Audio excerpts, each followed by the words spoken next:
Le 15e congrès dafa am ay textes yoo nga xam ni ci biir parti bi maanaam li nga xam ne moom la ñuy saytoo suñu parti am na ci yoo nga xam ni changé nañu ko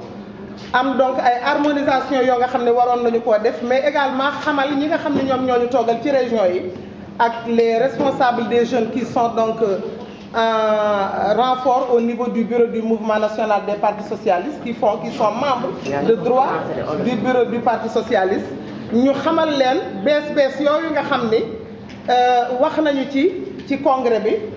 Après congrès bi dafa dénkoon commission nationale bi nga xam ne moo doon préparer congrès bi daf leen a dénkoon pour que ñu finaliser maanaam ñu yeggale liggéey bi nga xam ni commencé woon nañu ko te yeggale wuñu ko ci congrès bi. loolu moo waraloon donc liggéey yooyu bi ñu ko paree parti bi entériné na ko waxtaan na ci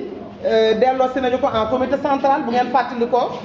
bureau politique installé nañu ko installé te ngeen beneen kuréel goo nga xam ni ci diggante ñaari bureau politique moom mooy daje ñu tuddee ko le secrétariat exécutif du parti socialiste. donc loolu bi nga xamante ni def nañu ko ba pare dafa am ay santaane yoo nga xam ne parti bi daf koo santaane maanaam duñu ne léegi activités yi nga xam ne duñu koy def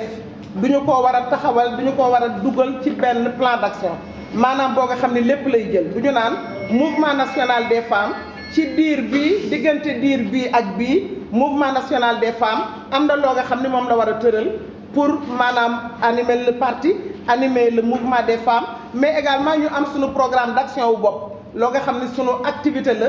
ci la ñuy yëngatu pour def ko. loolu moo waraloon tey ñu dajaloo xool projet de plan d'action bi ñu proposé nga xam ne am na lu jëm ci wàllu renforcer ay capacité maanaam mooy jàngal nit ñi ci texte yu bees yi nga xam ne am na ñu fexe ba ñoom ñëpp ñu xam ko bokk ci la même compréhension. beneen bi tamit soxla nañu formation politique maanaam parti bu fekkente ni dafay dox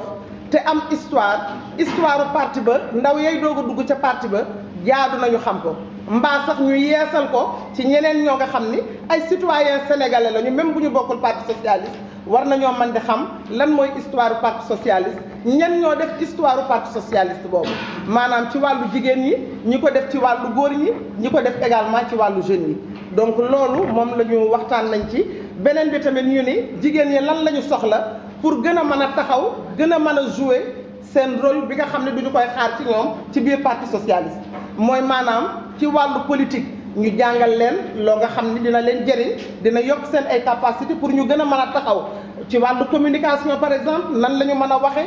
nan la ñu mën a organiser ay débat dugg ci ay débat yoo nga xam ni ku ci nekk ci ñoom boo ca demee dinañu xam ni que kii kat ndawal parti socialiste la. ci kaw loolu am na ñoo nga xam ne dinañu leen tànn ci coordination yi ñu nekk ay formateurs maanaam ñi nga xam ni ñoom ñooy jàngal ñi war a dem jàngale ji mooy formation de formateur bu ñu leen former ci wàllu technique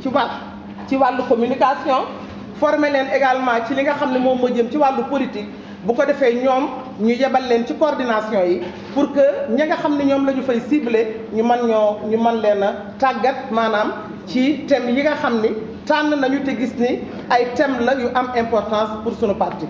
beneen bi tamit mooy du ñu ni mobilisation politique ku koy def tey war naa ànd ak mobilisation économique loolu moo tax ñu ni ñun suñu mobilisation économique ñi ngi koy commencé du tey rek la ñu commencé a def parce que ñun depuis plus de 30 ans am nañu GIE yoo nga xam ni suñu jigéen ñi ngi ciy liggéey. beneen bi tamit am nañu tey loo nga xam ne duñu koy def mooy mobiliser l'épargne parce que développement c'est bien lépp c'est bien pour liggéey mais nag soo mobiliser yow li nga xam ni moom nga am jigéen ñi nga xam ne ñoom la concerné dinañu ko def mais ñun duñu yem ci jigéen ñi góor ñi ku ci mën a dikk participer à cette mobilisation de l'épargne nga xam ne tey banque boo ko teg dinañu mën a jël xaalis ñu lebal la ko duñu ni ñun dinañu ko def ka lay jël nag alalam di ko dugal ci biir caisse d'épargne et de crédit la mu cay wut ëllëg mooy nga dekkal ko ci ay intérêt demi bu soxlaa xaalisam wala mu bëgg koo jël loolu daal ñun ci la ñu taxaw pour yëngatu ci parce que jigéen ñi ku nekk xam na ni que legatu neen ndaxul ay bëy loolu moo tax ñu ni du ñuy taxawal cette mobilisation de l'épargne buñ ci jógee nag xool ñan la ñu war a gën a liggéeyalaat parce que ci biir alal jooju ñuy dajale sax ñun ci la ñu daan jëkk a commencé di lebal jigéen ñi ñuy dem di liggéeyi teg ci benn intérêt bu ndaw a ndaw dikk fay ko léeg-léeg sax daawuñ ci teg intérêt te loolu liggéey nañ ci loo nga xam ne tey jigéen ñi à travers vraiment l'ensemble de nos coordinations amu ci kenn koo nga xam ne mun nga ni